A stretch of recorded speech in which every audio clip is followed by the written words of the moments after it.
Welcome back to Say No More Media. Don't forget to hit that like button, subscribe to the channel. The memberships are also available. Hype this video up when you can. As you've seen on the thumbnail, Colorado's new offensive coordinator, Brennan Marion, is ready to get to work. It is Colorado versus everybody at this point right now. We're about to do a full review of all the offseason moves, what happened, why Coach Prime made the moves that he had to. Without further ado, I ain't going to hold you. I know it's Sunday. A lot of y'all got stuff to do, and so do I. So let's get straight into it, right? Boom. Appreciate y'all being here. When you get in here, if you can hit the thumbs up, let me know where you're coming from in the chat. So, boom. Why did changes happen for the 2026 season, right? This wasn't by accident. Some of this wasn't by choice. Some of this needed to happen, right? That's crazy. No way. So, why did changes happen is the most important thing, right? Colorado finished the season 3-9 in 2025, 1-8 in the Big 12 conference. Not going to cut it, right? So we want to know why changes happen. This is why changes happen. Head coach Deion Sanders made broad changes aimed at modernizing the program and preparing for spring 2026. It had to be out with the old and in with the new. He took accountability from the jump. At the end of the day, he said, that's on me. That's what a good head coach does. That's what accountability means. That's where saying, hey, we didn't live up to expectations. We had some close games last season. We blew it. We would blow a lead. And then some games we got belt from the time the whistle blown to the time we went and got back in our car. The other team came, Utah, belt, Houston, belt, Arizona State, belt, Arizona, belt. So we took accountability for that. We're moving on. But with that type of season, changes have to be made, right? Let me know if you guys can see this. I'll shorten the screen right there. How's that look? Could you guys see that? Hold on, I might want to make this a little bit. That look better? That looks better for me right now. All right, bet. So, offensive staff overhaul, right? Willie G, what's good? Appreciate you being in here, brother. Brennan Marion hired as the offensive coordinator after serving as Sacramento State head coach. His hire signals a new offensive identity. You guys were here last season. You've seen it. I ain't even got to tell you. There was times our offense looked predictable.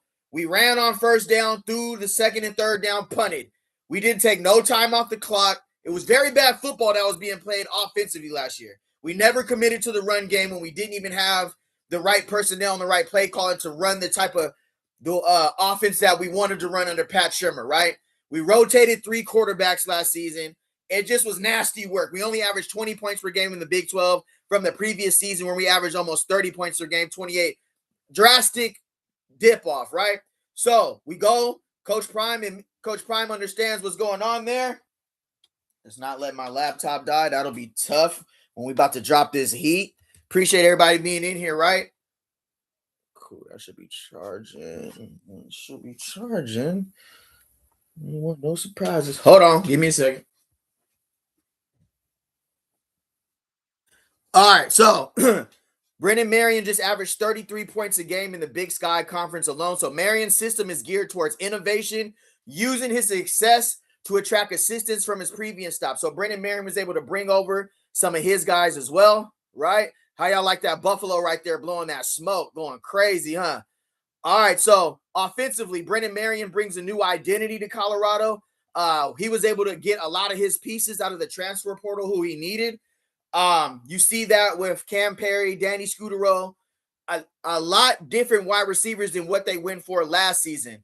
You know, tall, lankier wide receivers, but really slow. Sincere Brown was a strider, but he wasn't quick. So he brought Ernest Campbell with him, who just ran a 4.3. So he bringing his own Louis luggage. I ain't gonna call it Louis. I'm gonna call it cowboy because he dressed like a cowboy. He bringing his own cowboy luggage, right?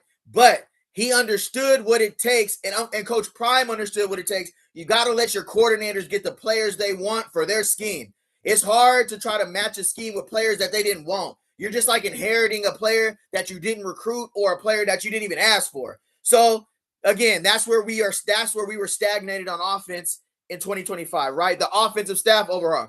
Justin Hollowin is now the assistant quarterbacks coach. Followed Marion from Sacramento State, bringing his guys over. You feel me? So now Julian Lewis has somebody who can sit down in the film room. They can go over the film. He can show them how to run those teach them everything. So giving people your staff. Coach Prime sits down with Marion and says, what do you need to be successful? Let me know what you need to be successful so I can get that for you. And that's exactly what they did, right? So Justin Holloman comes over as the new assistant quarterbacks coach. Kyle Wagner is now the assistant tight ends fullback coach, also brought in from Sacramento State, right? So you guys can see, not only are you handing over the keys to the offense, but you're saying bring in who you feel comfortable around, who you work well with.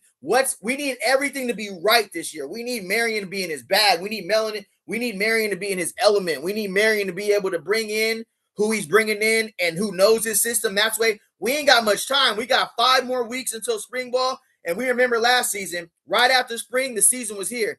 And this is a whole offense you're not only bringing to the Big 12, you're introducing a whole new offense, a whole new scheme, a whole new run blocking scheme, a whole new pass blocking scheme to all these players, even transfers. So you got the returning players, you got transfer players coming in, all are learning an offense for the first time. So best believe you got to bring in your assistant coaches. You got to bring in the people who's going to help your system work, right? That's the only way this works. Let me turn me up a little bit. Looks like I was down on the mic. If you're in here, I appreciate you being here. If you can hit the thumbs up, if you can also hype this video so we can get out in the algorithm and we can get more people in the chat, I'll really appreciate it. Moving right along. AJ Smith added as a quarterbacks coach with pro coaching experience. He also calls plays in the UFL. These are subtle hirings that matter. These are subtle things that might have went under the radar, might have flew under the radar. I know a lot of us are Colorado. We're locked in. Some of you guys knew this information, but some people didn't understand this information. Some people didn't see who we brought in through the portal. Sean Rayford, what's good? How we heard about a safeties coach coming on board? Yeah, we're not done.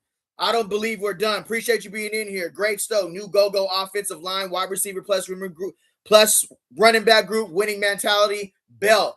Put a belt. If we had a belt, drop a belt in the chat. You already know, brother. Appreciate that. Now, we seen this guy in his speech, Josh Niblett. He's probably going to be riding out on Ralphie to start the season.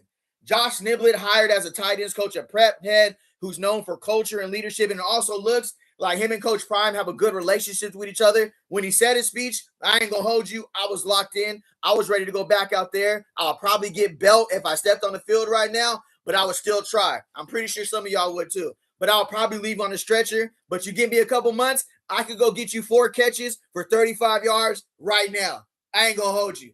I'll go get us 4 for 35. Tell Juju, put me in motion. Run me on a quick slant. I'm out of there. Easy call, right? All right, moving right along. Appreciate everybody being in here. Marion and Niblett are the best new hires on offense. Absolutely, bro. I agree. Facts. I agree with you there.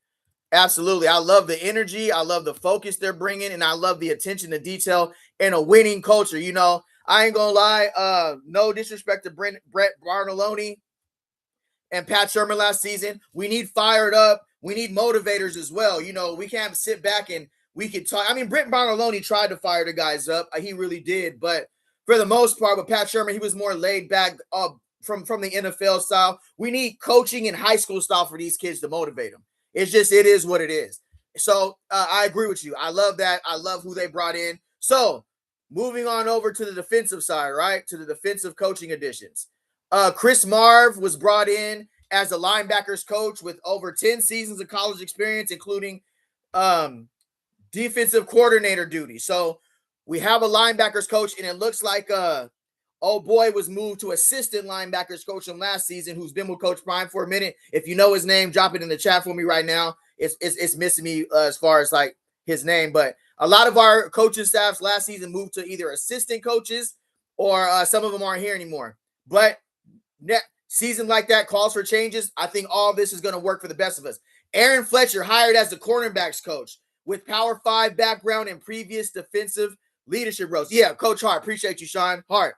So then we all seen in the meeting, we was all, the talk of the season was about Coach Mathis being the cornerbacks coach and what's going on with Coach Prime and Mathis, 2 ex-NFL players, both played on the Cowboys together. Why we ain't locking up? Coach Prime, man, hey, I feel like that coaching staff, Mathis probably said, man, move me to the nickels, bring in a new fresh cornerbacks coach, or Prime said, I'm going to move you to the nickels. So we know with the hiring of Aaron Fletcher as our cornerbacks coach with Power 5 background and previous defensive leadership roles, that allows Coach Mathis to just focus on the nickels. I love that. Because Mathis was great at the nickel when he played, in the slot in the NFL as well. So I love the changes I'm seeing for 2026 already. Belt season, not getting belt season. Everybody with me here, I appreciate if you can hit the thumbs up. We're about to move right along, get through here. I know y'all got a nice Sunday planned ahead. Somebody throwing something on the grill. Somebody watching some good NBA basketball. The Lakers and the Knicks are about to play. So I ain't going to hold y'all for too much longer. I just got to come here and talk about it, right?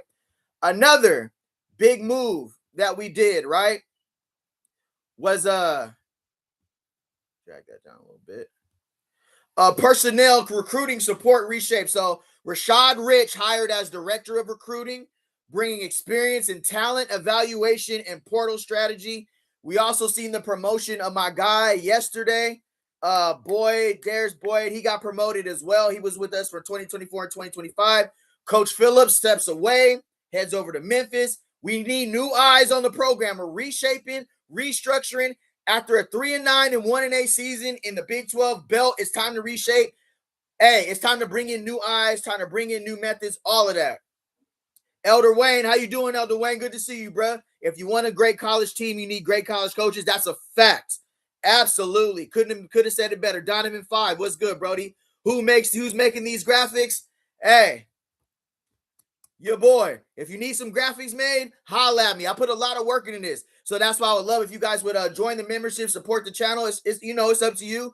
Hit a thumbs up and hype it. You know what I mean? Because I really be trying to drop this heat for y'all, bro, because I know how much y'all are Colorado fans just as much I am Colorado fans, right? Yeah. Hit me, bro. So yeah, Rashad Rich hired as director of recruiting, bringing experience in talent evaluation and portal strategy. So we need new eyes on the portal. Last year didn't work. We didn't get back what we needed as far as who we brought in and what we paid out. We didn't get what we were expecting. You guys can all agree. You guys drop 100 in the chat if you were not happy with what we got in the portal last season and what we in the record. I mean, just it ain't rocket science to that for me, right? Sunday, had to get that good beverage, Jimmy. Hopefully y'all getting a good beverage. So Peter Ward Jr. is now Associate Director of Player Personnel, replacing Corey Phillips, who left for a job at Memphis. Also, I did the video on the guy yesterday. It's like David Boyd. He gets promoted as well. Keith, what's the word, Keith? Glad to see you in here, brother. Peter Ward Jr., Samba, you the running back I recommend landed on Bama. Kaffa Keith, absolutely. Niblet, 7-time state champion in Georgia. Let's go. And his speech was fire. He had me wanting to put my helmet on right now, Keith, and go out there and get rocked. But still, I'll go out there. Hey, Colorado called me right now. They need me on kickoff return. I'm out there. Give me some eligibility, coach. I just got to be on kickoff or punt return. Give me 2 months. I'm running down. I'm laying it all on the line, too. As long as whatever it takes for us not to get belt in 2026, I'm out there. So we understand Corey Phillips, who left for a job at Memphis, took Terrell Timmons with him, took Dallin Hayden with him, got one of our linemen. Salute to Corey Phillips. Best of luck to that brother. But Coach Prime felt he needed to go in a new direction, right? Out Corey Phillips, Peter Ward Jr., we promote. And now you got Brennan Marion, who's bringing over in his – we got 2 for 1 with Brennan Marion. Brennan Marion is also a great recruiter who has ties from Georgia, Florida, Pennsylvania, up there in New York, all the way to the West Coast, all the way to Hawaii. Brennan Marion is tapped in. So we Coach Prime, that was a brilliant pickup. That's why I made Brennan Marion the thumbnail, because he was probably our most crucial key pickup in the offseason, because we were getting a 2 for 1. Somebody who's a great recruiter, somebody who could bring players with them, and Coach Prime trusts his judgment to bring them with them, as well as bringing his own offense to the city of Boulder, right? How y'all can see that? Y'all can see this pretty good? All right, yeah, it looks pretty good to me. Appreciate you guys being here. If you can hit the thumbs up. You ain't going to get it like this nowhere on YouTube. Support everybody. But I say no more. I got to bring my own unique style. I try to stand out. I don't want to fit in with nobody. I want to get with other people who are Colorado football fans. And I want to do what I love to do, which was break down the things that sometimes people don't talk about, acknowledge players, whether they were on the bench or they score touchdowns for us. We always going to show some love to the players on this channel, and we're going to hold people accountable on this channel too. This ain't the channel that I'm just going to go along to get along, and I'm not just going to agree with everything. Because if you know football, the only way that you grow is if you call out the stuff, no matter who it is. You got to be able to be held accountable, and you got to be able to tell, hey, dog, that ain't working, bro. That ain't it. You keep putting the same linebacker out there. He can't cover, worth the plug nickel. You keep putting the same corners out there that's getting belt. We got to do better. So that if you're here for that, this is the channel for you, for sure. I think CU didn't evaluate talent that season. Yeah, they misjudged it. Coach Prime wasn't around because of, his sickness. He left it in the hands of people who, honestly, I don't know if they were as dedicated or they got big-headed. To me, they got big-headed. They felt like with 2024, they were just going to be able to easily replicate it in 2025. Big mistake. The scheme didn't fit the players. The players didn't fit the scheme. The coachings and the player, it was just a mess, bro. Because if it wasn't a mess, it wouldn't be 3-9 and 1-8 on the field. That's just how it goes. What happens internally shows up on the field. You pair that with everything. So yeah, I agree with you, bro. It wasn't a great evaluation of talent, and it wasn't a great, well put together season. That's behind us now. We moving on. Coach Prime refused to let his boys go. His loyalty needs to be studied. Yeah, to each its own. Respect for Coach Prime to what he's deciding to do, but also respect to him making the changes that he did actually make too. He some of them quietly, he just, they might not be the head of the line. They might not be the head of a position. They might be assistant now, but he's still gonna put some money in their pockets. I mean, come on. I understand what you're saying though. I feel you on that. So past staff losses included offensive coordinator Pat Shurmur, running backs coach Marshall Faulk, and several personnel staffers moving on. Some were promoted, some were asked to leave. We understand how that goes. They handle a lot of their business internally. Some were promoted, some were asked to leave, some took other jobs in other places, right? What this signals for the program, right? Colorado moves weren't reactive or panic.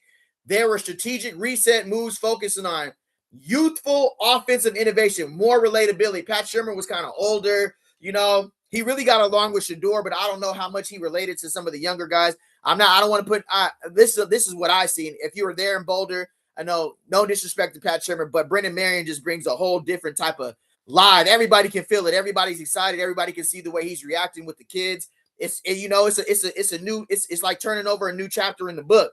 Veteran defensive leadership. We've seen with the new hires on the defensive end. You got people who are former defensive coordinators, former head coaches, NFL experience, NFL play calling. So Coach Prime really evaluated. Sometimes you got to sit back and see who's in your backyard. You can put 100, you can put a period, you could drop 100 on that. Sometimes you got to look around and see what you're surrounded with, and you got to take a look in the mirror, see where you could get better, and you got to do a reset. So that's why it was a reset. You see the reset right here? So stronger recruiting and personnel infrastructure, because who we recruited and who we got last season, you see, if they weren't pushed out, they left on their own, weren't good fits.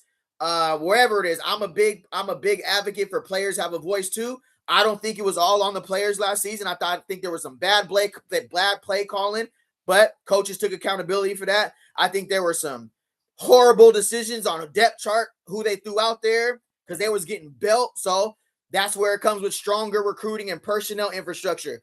The coaches, when they say, give me your top two guys, they're starting. The guys they put out there last year didn't get it done. Simple, right? So changes had to be made.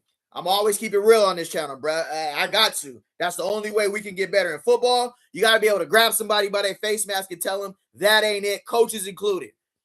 And then you move on and you make the changes. So spring practices will be the first real test of how the revamped stamp performs together. So right now it's really Swayze's show, right? Right now it's really the Swayze show. Great stuff. Colorado offensive loan will win 6 games. Sky's the limit. If your defense good, right on D3. What's the word, brother? Team didn't gel for sure. We had more talent than almost everyone we played last year, but couldn't put it together. Exactly. I couldn't agree more. That's why scheme matters. And we paid for the talent, but what's talent if you don't have the right structure and the scheme and the identity to go around it? What was our identity last season? Did we run the ball like crazy? No. Did we throw the ball all over the place like we did the last season or past two? No. Did we have defensive line, defensive ends like we did who could get out to the quarterback? No, we had no identity last season. Every single game for us last season felt like, what are they going to do next? Every single game last season felt like they were trying to figure it out. They were just trying to figure out the right pieces. It was like it felt like the whole year was an evaluation, other than probably Omarion Miller with some sustainability on offense. Defensively, Taufik Bayard brought solidarity. He was our anchor defensively. Once Jeremiah Brown was really given the go ahead, bro, you're our starter, we're not rotating you, Jeremiah Brown brought some stability to us. But last season, it was too many pieces moving. Bro, you need to know your starters, bro, before the season start. All right? If you get hurt, my bad. If you get hurt, that's what the depth chart's for. But all this ring around the rosy, 3 quarterback Staub coming in, and yeah, we glorify him against the week. He goes crazy against North Dakota, whoever we played, Wyoming. Then he comes out against Houston, throws 2 picks. Then we go back to Caden Salter. He throws 3 picks against TCU. Then we throw Juju in there. I mean, come on, bro. It was chaos last season, bro. Let's keep it real on this channel, bro. We got to keep it real. I got to keep it real because I've been following Colorado for a long time. So that was a great point. I appreciate it, Rob J. Appreciate it. Appreciate everybody. Donovan 5, things fell apart when we didn't get a good pocket pass to quarterback, most important position. We didn't have an identity. You know, if we would have